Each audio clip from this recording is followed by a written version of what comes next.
Guys, please do 1,000 likes and subscribe if you are new to support the channel. Please, it will help me make good videos. Now let's continue. In this world, everyone is born with a rank of stars, 1 star being the lowest and 7 stars being the highest. Famisha, her dickhead father and bitch mother left her to die because she was a 0-star tamer. But her life changed after she tamed an F-rank slime, which was actually an SS-rank slime in disguise. The story begins with this dickhead carving a doll. As he hears a baby cry, he happily goes inside his house, where the maid informs him that he has a healthy girl. He and his bitch wife are very happy, and they decide to name her Famisha. She likes her name and giggles. Time passes quickly, and 4 years go by. Famisha's father is building their new house when she brings him food. They have their meal together with her big brother. While eating, Famisha chokes on her bread, and her father uses magic to summon water for her to drink. Her brother tells Famisha to eat slowly, but she cheekily replies that she has to eat more or her melons won't grow,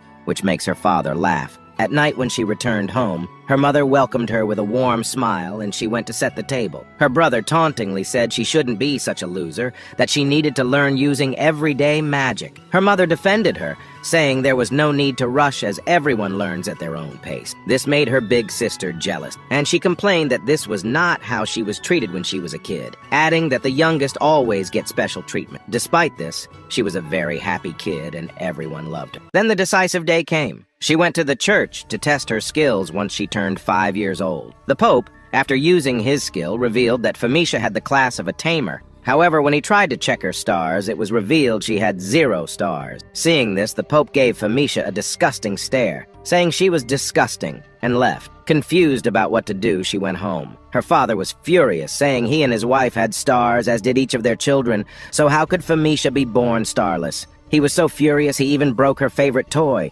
which he had made himself. Famisha's mother tried to calm him down, only to get scolded heavily, with him saying he didn't think Famisha was even his child. This left her crying. When Famisha tried to calm her mother down, her brother grabbed her hand and started dragging her. She tried to call her big sister, but she also turned her head and gave a disgusting glare. Her brother beat her and threw her outside the house, telling her to get out of their sight. But the harassment didn't stop there. As she went outside, the news of her being 0-star spread throughout the village, and everyone started to criticize her, saying she didn't deserve to live. Kids started throwing rocks at her, making her bleed, which made her run out of the village crying in pain. Without having any home to return to, she wandered in the forest for hours, even in heavy rain. Then she found a cave where she took shelter and tried to light a fire using fire magic, but she failed. After trying a few times, her vision blurred and she fainted. After a while, as she opened her eyes, she was greeted by the old hag. She was a 1-star fortune-telling skill, the village's oldest and most respected person. She was here because she knew Famisha would end up like this, as she saw it in her vision when she visited Famisha when she was 2 years old. She was the one who gave her the love of a mother, taught her everything about this world, how to read and write, all about basic survival, even gave her a magic 3rd-dimensional bag, and a magic book where one can find everything about this world. But then the old hag stopped visiting her for a few days, which made Famisha worried, so she went back to the village to check what happened. Her whole world turned upside down when she heard the old hag died. But this was not the end. Everyone in the village started to blame Famisha for the death of the old hag, saying she was cursed, but it didn't end there. Even her own father said to the village chief that the starless shouldn't be allowed to exist in this world and she should die. This was enough to break every fiber of her mentality. After then, the village chief gathered everyone and explained the situation, and everyone went to find and kill Famisha. And from that day, she went on her own journey of hiding and fleeing from the skills she learned. After that, in the jungle, she hung several cooking utensils in trees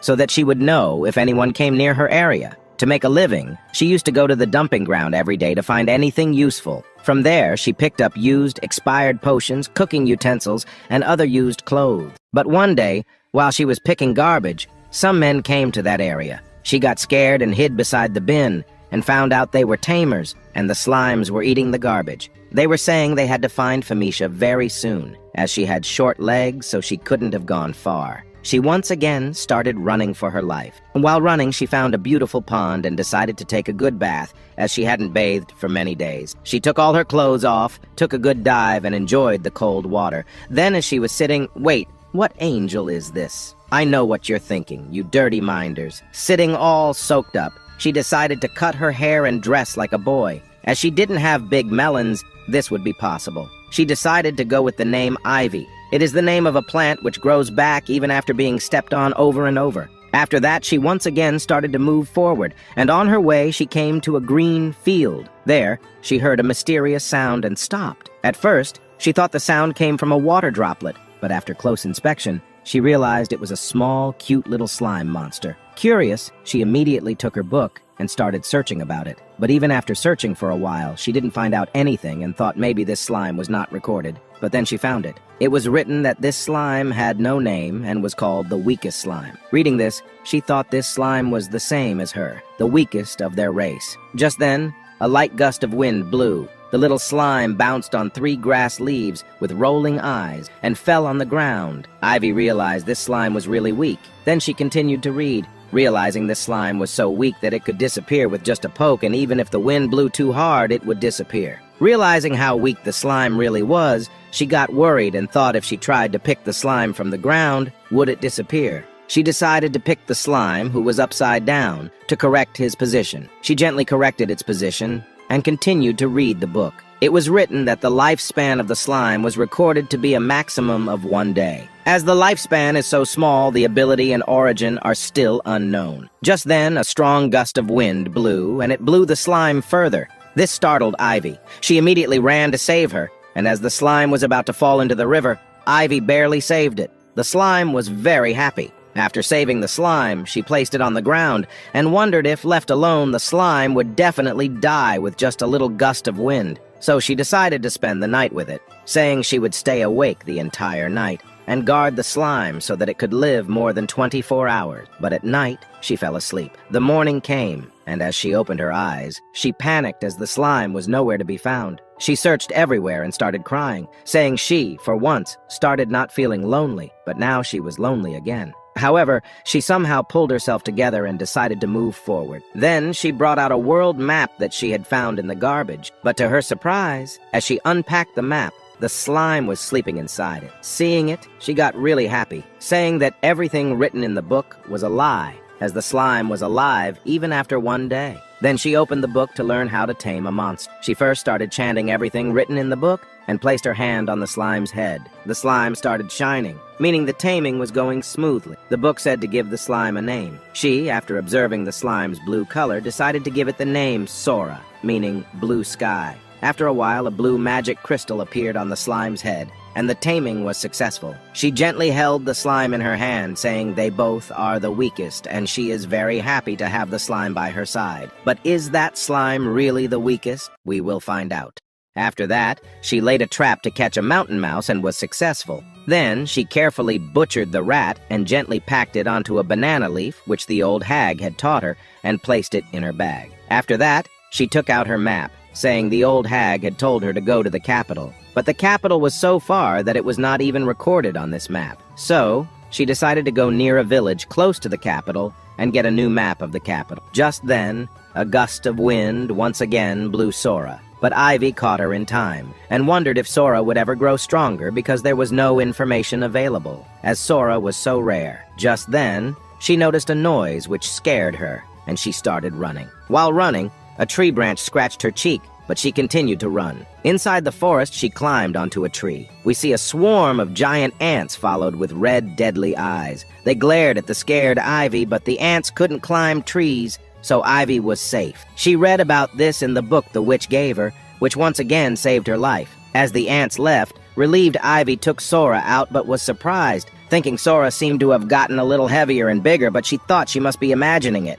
She took out expired blue potions. She used multiple potions because they were expired. And finally, after using 5 bottles, her wound healed. But she was confused, as she had more than 5 potions and wondered if she dropped them somewhere. And Sora just bounced like he did nothing. After that, Ivy followed the raw road to reach the village, but on her way, she noticed something. There were wanted posters of her everywhere. She couldn't believe her father went that far just to kill her. But she said she is Ivy, not Famisha, so not to worry. With that, she continued to move forward, and finally, after a tough journey, she reached the village. As she entered the village, she noticed everyone was using magic, even for basic tasks, from water to clean clothes, to create fire, to break bread, and she got sad thinking she can't even use basic magic for everyday use. As she walked forward, she noticed a bakery and got hungry because it had been months since she ate any bread. But because she had no money, she couldn't buy it.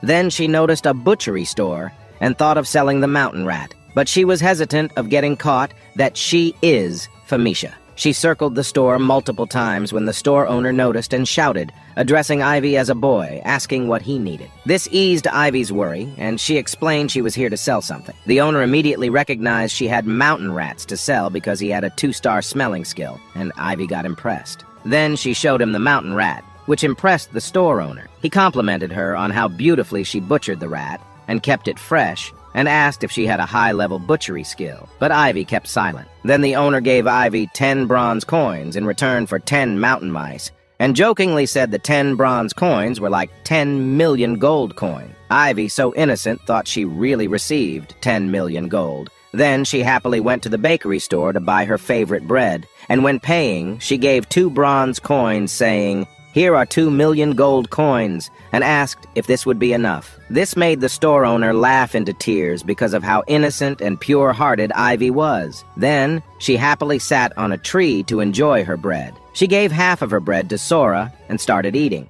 She noticed Sora was not eating. Normal slimes only eat organic things, but Sora was different. The weird thing was a tamer, and their tamed monster can communicate. But Ivy, even after trying, couldn't, so she thought since she was a 0-star, she might not be able to. The next day, she once again caught many mountain rats and was happy to sell them and buy bread. When she noticed a dumping ground, she happily ran to find something useful. There, she noticed a pile of potions. She picked up a blue expired potion whose color turned black and was giving off a foul smell, but she decided to keep it, saying it might come in useful. Then she started to arrange the red, green, and blue potions separately, and Sora watched her with greedy eyes. Then suddenly, Sora jumped on the potions and started absorbing them. This startled Ivy, and she wondered if Sora could absorb inorganic things, but only high-rank slimes can do that. Curious, she gave Sora a pot, but he refused to absorb it. Thinking Sora only liked potions, she gave Sora a green and red potion, but he didn't like them. Then she presented a blue potion, and Sora happily absorbed it. One by one, Sora started absorbing all the blue potions, which made Ivy shout not to eat all the blue potions. After that, her days went very peacefully. She used to sell all her meat to the butcher, and from that money, she bought bread and enjoyed it with Sora. She was very happy and wanted this moment to last forever. She said the villagers were all very kind, but she got worried, thinking they might also try to kill her if they find out she was a 0-star trash. However, she dismissed her thoughts and started enjoying her bread. Then, the next day, as she entered the village, she saw the men who were tasked to bring her to the village by the village chief. She got terrified, and the men, seeing Ivy's magic bag, jokingly asked what was inside that bag, and said Ivy to show them what was inside, which scared her to death. She ran, thinking, did they find out she is Phoenicia? While running, she passed through the butchery shop, and the owner stopped her, asking if she had any mountain mice. But before she could answer, she saw her poster on the man's store, which again scared her, and she ran without saying anything, confusing the store owner. Running, she came to the bakery store, and the woman stopped her, saying today she freshly baked her favorite sweet bread, and she baked a little too much, so she wanted to give her some for free. Ivy was in a hurry but stopped. But here, also her poster was present on her store, which panicked her, and she ran from there. Running for the entire day, she was now sitting on top of a tree, crying, saying this was such a nice village. Everyone was so nice to her, and now she has to leave this village. She took Sora out, hugged her, and started crying, asking if there was even a place for someone like her in the world. She spent the entire night crying on the tree, hugging Sora. The next day, with new determination, she started walking toward the capital through the jungle to not get caught by the guard. She was very hungry and regretted not taking the bread from the bakery lady. But then she heard the sound of water, and as she followed the sound, she found a river, meaning now she had water. Then she smelled a sweet smell, and to her surprise, there was a tree with juicy fruits in it. She got happy and started moving to pick some fruit, but Sora, for some reason, started shaking, trying to say something to her. But she thought Sora was also hungry. But as she came close to the tree, she got terrified. There was a decomposed man's hand popping out from the tree. Then the tree opened its mouth, and there was a dead, rotten man's body. She realized it was a tree monster in disguise. Then the tree threw the man out of its mouth and attacked Ivy with its branches. But Sora pushed her back and saved her from dying on the spot, although she got injured on her hand. Ivy picked Sora up and started running with all her might. Fortunately, she successfully ran away from the tree, but didn't realize her hand was injured. Her vision got blurry, and as she felt sharp pain, she realized her hand was bleeding heavily. She fell on the ground in pain. She thought of using a potion, but realized she fed all the blue healing potions to Sora. She was dying, bleeding heavily, when Sora suddenly jumped on her wounded hand. Seeing this, Ivy thought slimes are also monsters, and Sora was going to eat her now that she was dying. But she was happy. She didn't mind if it was Sora who eats her. But was Sora really eating her? As her eyes opened, it was already night. She noticed Sora was still foaming at her hand and thought she was an abandoned kid, so she didn't mind getting eaten by Sora, whom she loves. But in the morning, she got woken up by Sora. She realized Sora had healed her hand, and Sora was not trying to eat her. She was shocked when Sora, with a warm smile, said, "Pooh, pooh," indicating Sora had indeed saved her. Ivy couldn't believe Sora just talked with her. Only high-level holy beasts who use healing magic can do that. How did Sora heal her? But Sora would only say those two words, "Pooh, pooh." This was one of the happiest moments of her life. She got a precious little family member. The next day, in a treehouse, Sora was having lunch with Ivy. She was eating wild berries while Sora was consuming blue potions. Ivy noticed that Sora was jumping and had gotten taller. She wondered how Sora, who was so fragile and weak before, had grown so much. But Sora jumped and continued to consume potions. Ivy sighed it didn't matter as long as Sora was healthy and growing. Ivy wanted to eat meat, but she couldn't cook it in the forest, as wild monsters might be attracted to the smell. When Sora's voice took her attention, Sora had already finished all her potions, and Ivy didn't have any. She wondered what to do next. Then she found a dumping ground and happily started to search for goods. There she found a sack of old clothes and got happy, saying she needed a new pair of clothes. But Sora was angry, saying he wanted food. Ivy found a box full of potions, and she started to separate blue, red, and green potion. She gave Sora a blue expired potion, and to her surprise, Sora happily ate it. Then Sora also ate a red potion, which cures illness, which surprised Ivy. Curious, Ivy gave Sora a green and a purple potion, but he didn't eat them. Sora mixed the blue and red potions, making purple, and Sora happily ate it. However, he refused to eat the purple potion, which removes curses. She realized it was not about the color. After collecting all the items, Ivy went out to find a good location. She found a raspberry plant, and she happily picked some. She tried to feed Sora some, but he refused to eat. Then, at lunchtime, Sora and Ivy had a heartwarming lunch, but Sora was just devouring all the potions. Ivy panicked, saying that at this rate, Sora would eat everything, and nothing would be left for tomorrow. At night, she lay on a huge tree trunk and started telling the story her mom used to tell her to Sora. A very long time ago, many mages who could see the future predicted the world would end, and the only one who would protect the world was a kid reincarnated from another world with very, very powerful magic. A magic out of this world that no one can use, a forgotten magic that doesn't exist anywhere. It is vast, scary, quite lonely, but suddenly, she stopped her story as she fell asleep. Then, as she got woken up by Sora and realized she slept while telling the story, she wondered why she always feels sleepy when thinking about the story. She had never heard the end of that story from her mom. But then, she realized Sora had just eaten each and every blue and red potion and shouted, saying, "Now what will she feed Sora the entire day?" After a while, we see Ivy made a trap to catch a mountain mouse, and as the rope was pulled up, Ivy realized a mouse might have been trapped. But to her surprise, instead of a mouse, there was a deadly venomous snake monster. She had read about this snake. It was so venomous that just a single bite was enough to kill her instantly. Scared, she picked up a large, thick cloth and somehow caught the snake and started heading toward the village to sell it. But while traveling, Sora suddenly started to shake, saying, "There is danger." Ivy got alert and she went deep into the forest to investigate. She got devastated when she saw a horse and many men dead, all covered in their spicy tomato sauce. It was too much for young Ivy, and she ran from there immediately. She continued to run, panicked, and without even knowing it, she reached near the village. She said she needed to inform the village chief about this. As she entered the town, the only thing that came to her mind was to inform the village about the incident. That's when she saw the signboard of the town hall. Scared, she entered the town hall, wondering what would happen if someone found out she was Phoenicia. With a trembling voice, she said she saw a cart on fire, and there were people who were attacked by monsters and didn't survive. This shocked everyone, and a man in armor came toward Ivy with a serious face, asking if she was sure it was monsters and not some bandits. Panicked, Ivy explained that the horses were killed and the people had claw marks on them. If it were bandits, they would have stolen the horses, not killed them. The knight realized the dire situation and ordered everyone to come with him. Before going, the knight thanked Ivy, saying that if her information proved correct, "Oh my God!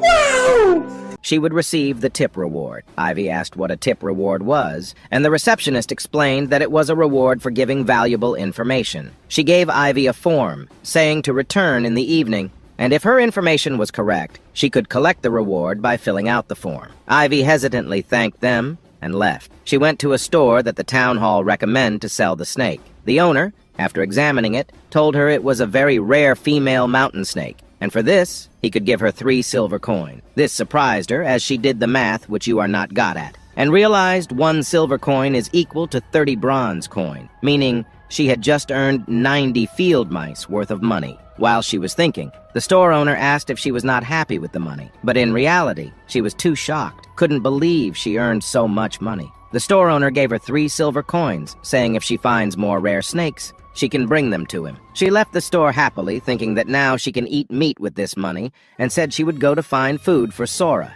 Then she went to the village dumping ground, and it was a large one. There she found a pile of old, worn-out magic bags and happily collected them. As she was thinking about what to do with them, Sora was happily devouring the potions. Ivy wanted to take all the bags, but she couldn't walk with all of them. Then an idea came to her mind. She tried to put one magic bag into another, and it worked. But when she tried to put that magic bag into another one, it didn't work. Finally, after reeking her brain, she found out there were a total of 4 types of magic bags. First, where no magic bag fits into one another. Second, only one magic bag fits inside another. And third, where 3, and fourth, where on one magic bag, 4 magic bags can be put. So she put 1. What the fuck? I don't know the math. She somehow managed to take all the bags, which I don't know what she will do. I am done here. But Sora, well, she continued to devour the potions. Finally, after she took all the magic back, she went to pick up the potions. After that, she went toward the town. There, she saw a crowd gathered and panicked, lifting her hoodie, thinking her poster might be posted like in the previous village. Then suddenly, the knight called her, saying the info she gave saved all of the villagers. There was an ogre king preparing to attack the village. After they tracked the footprints, they found out there is an ogre king, and everyone is gathered to hunt it down. He instructed Ivy not to go out of the village as it will be very dangerous, and told her to collect her reward from the town hall. As she reached the town hall, the receptionist asked, "Did Ivy have the form she gave at morning?" She said yes, and one by one started to take out all her magic bags, ultimately making a pile of bags that surprised the receptionist. But she found the form at last, and in return, she received 1 silver tablet, equal to 5 silver coin for the info on 5 dead people, and 2 gold coins for the info on ogres. This shocked Ivy to her core. She again did her math, thinking 1 gold coin is worth 10 silver coin, which is worth 100 field mice. So in total, she earned 25 times the money of field mice. She couldn't believe it. The amount was so large. The receptionist told her not to lose the money, and she hesitantly took the money. As she was walking, she saw everyone glaring at her. She thought they found out she was Famisha, but they were looking because Ivy was carrying too many magic bags, which embarrassed her to death. The next day, Ivy went to the forest to catch some field mice, but someone broke her trap. Just then, Sora started sensing something, and by following Sora's direction, Ivy reached near a bush. There, she smelled blood and got a little scared. Behind the bush, she found an injured black panther-like monster, barely alive. She took her magic book out and read, "This is a rare SS rank ultra-rare monster, and very furious in nature." The panther tried to attack Ivy, but it was so weak that it fainted. Ivy realized the monster was on the verge of dying and got sad, saying she would stay right beside him. She started patting him, really wanting to help him, but not knowing how, and got even more sad. Seeing Ivy sad, Sora jumped high and expanded, covering the panther. At first, Ivy thought Sora was eating him. But after seeing the panther getting healed, she realized, just like her, Sora is also healing the panther, and wondered what kind of mysterious slime this is. After Sora was done healing the panther, it came close to Ivy, scaring her, She thought the panther would attack her, but it started purring and hugging Ivy, trying to say thanks. Sora said in the magic book it was written, "Not even 5 ass rank can make a scratch on this monster, and no one after seeing this beast can survive." Ivy started patting the beast, saying this might not be that legendary beast. But Sora's reaction was telling a different story. Then we see the beast following Ivy. She really wanted to tame the beast, but she thought as she was a 0-rank tamer, she can't. But is she really as weak as she thinks? Then saying his fur is really fluffy. She decided to at least give it a name, and she named him Kuro, which means Black Panther in Japanese. He really liked his name, but Ivy didn't know how this name came to her mind. Then Ivy introduced her and Sora to him, and they became good friends. Then Ivy sensed humans and took Sora inside her bag. She really wanted to travel with Kuro, but she thinks it will be dangerous for Kuro to be seen by humans. Then Kuro hugged Ivy and ran inside the forest, saying goodbye. And Ivy wondered, will they ever meet again? Then we see Ivy came near a village. There, after seeing the guard, she got a little scared. Then a stranger startled her, and Sora, for some reason, started hissing toward the man. He then tried to pass the village gate, but the gatekeeper stopped him, asking what brought him to the village. He tried to explain he is here to meet a very old friend, but the guard immediately realized he was lying. So he grabbed the man and with his sword slashed his bag. From his bag, alcohol bottles started to come out. Panicked, the man tried to make excuses, saying he doesn't know how it got into his bag. But the guard grabbed his neck and called his friend, saying he caught an illegal alcohol seller and to lock him up. His friend worriedly asked he knows the man is a criminal, but will it kill him to treat him more humanely? The guard said jokingly, "Okay, he will throw a party for him." His friend left, saying it's no use talking to him. Seeing this, Ivy wondered if Sora knew this man was a bad guy. But more importantly, that guard really was scary as hell for Ivy. Now she can't go back, as it will be suspicious in the guard's eyes. So, nervous, she tried to pass the guard, but he stopped Ivy and asked why he didn't see her in the village and asked where she came from. As he was asking, the guard was looking like a gatekeeper of hell, and Ivy got silent in fear. Just then, a mantis landed on the guard's shoulder, and Ivy said there is a bug on his shoulder. He started to shoo the bug, which made the situation a little lighter. Then, the guard thanked Ivy, and Ivy started walking. But the guard stopped her again, saying he didn't give her permission to leave. Then, nervous, Ivy said she came from Latomi village. As soon as the guard heard the village name, he got shocked and said he heard Latomi village was not doing great, but he can't believe they were sending kids away to save food. Then, to cheer Ivy up, he said Ivy should become an adventurer. It will be tough, but she will never sleep hungry. Then the guard patted Ivy, said to take care, and Ivy was thinking, did something happen to her village? As Ivy walked inside the village, she was amazed at how big it was. Then she went toward a butchery store and asked if she caught field mice. Could she sell them there? The store owner, surprised, asked if Ivy was catching them herself, and Ivy said yes. The store owner said she would buy them only if the meat was kept fresh. But then she also warned Ivy not to sleep in the forest as there was a vicious monster scene. Ivy thanked the owner, and after buying cheap dried meat, she left, thinking about where she would be sleeping tonight. Then she noticed a big camp inside the village, and she couldn't believe how big the camp was. At the camp's entrance, Ivy noticed yet another scary guard, and nervously tried to enter the camp when the guard stopped her. The guard asked if Ivy was alone, and she said yes. The guard, without asking anything, gave Ivy a wooden pass, saying not to lose it. Ivy asked how much she had to pay, and the guard, with a tired voice, said there was no need to pay, just to go and be safe. Then Ivy finally entered the camp and said she got scared for no reason, but wondered why all the guards were so scary. Then she went into a corner and took out an old cloth, spreading it on the ground and laying on it, saying it was perfect. Then she noticed some very fancy tents and camps, saying their high-level adventurers must be living there. And behind her, small tents were there, saying their novice adventurers must be living. She really wanted to live outside in a tent, so she decided to buy a tent for herself. She went inside the village and in front of a store started thinking, can she really afford a tent when a voice scared her? She screamed and started crying, and it was none other than the guard. His friend said, didn't he tell him his face is really scary? See, he scared the poor kid, and he politely apologized. Then he asked what Ivy was doing here, and she explained she is here to buy a tent. This shocked them, saying they can't believe Latomi village sent the poor kid without even a tent. Then he introduced himself as Octo, his friend as Veli Berra, and excitedly grabbed Ivy's hand, saying he will take her to a great shop without realizing he was hurting her. After getting scolded by Velibera, Octo once again apologized, and Velibera explained Octo is not a bad guy.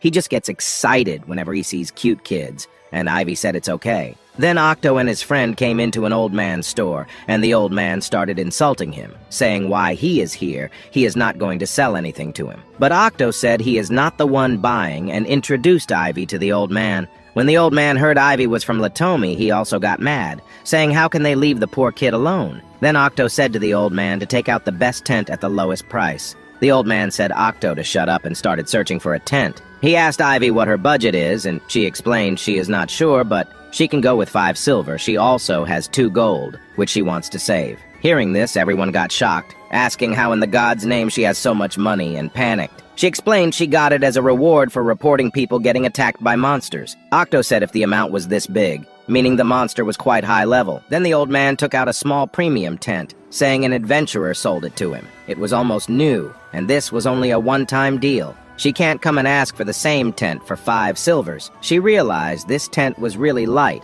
and the old man said for Ivy to write her name as a mark. She happily wrote Sora in Japanese. Everyone thought it was a weird symbol, but Sora, for some reason, was able to read this letter. Then the old man, as a gift, gave Sora a magic money pouch, saying it was risky for her to roam with so much money. Ivy thanked the old man, and outside, she also thanked both the guards, and they said to Ivy if she needs anything, she can come directly to them. Then she came to the camp and immediately started setting her camp, and in no time, she prepared the tent. She happily went inside the tent and took sleepy Sora. Sora also was very happy, and Ivy was really, really happy. Her dream of living inside a tent finally got true. It was all thanks to the kind people she met. And then she wondered, will they also dislike her when they knew she is a trashy 0-star? Does she really deserve all this? Outside, some trash from different mothers observing the costly tent, and a naive kid and smiled wickedly. They ganged up on Ivy, calling her a thief. Then this cactus-haired guy with his Oscar-winning acting said this was his tent and accused Ivy of stealing it. Ivy asked if they are the previous owner, and even if they are, she really bought it with her own money. Hearing this, the musclehead grabbed Ivy from her collar, pulled her high, started shouting, saying there is no way a poor kid like him can afford a tent like this. Then they started bullying her, even bad-mouthing her parents. Ivy started crying, and Sora, on the other hand, was getting furious. But before Sora could do anything, the gatekeeper came asking why they are making a commotion here. The musclehead shouted, "This poor kid stole their tent, and they're just taking back what is theirs." The gatekeeper asked, "Can they prove they are the original owner?" The musclehead, holding Ivy more brutally, said, "Can't he see? How can this poor kid even afford this tent?" This was all the proof. Ivy was very scared when the gatekeeper grabbed the musclehead's hand, releasing Ivy. He said he knew this tent was not there, as Captain Octo himself bought that tent for this kid. He asked again if this tent was indeed theirs. Now they were all covered in sweat, trying to say, on second thought, this tent only looks similar and is not theirs. While saying this, they tried to run, and the gatekeeper with the other guards caught them. Then Ivy thanked the gatekeeper, and he explained that Captain Octo told him to help Ivy, but he didn't expect things to turn like this on his watch. So he gave Ivy a brand new blue potion, saying to be safe with a shy face. Sora was really happy. At night, Ivy prepared many blue and red potions for Sora, but Sora's attention was only focused on the brand new blue potion. Ivy explained he can't have that one. It was very precious and could even save her life. But Sora started making a cute face, and Ivy didn't know how to reject this cute face.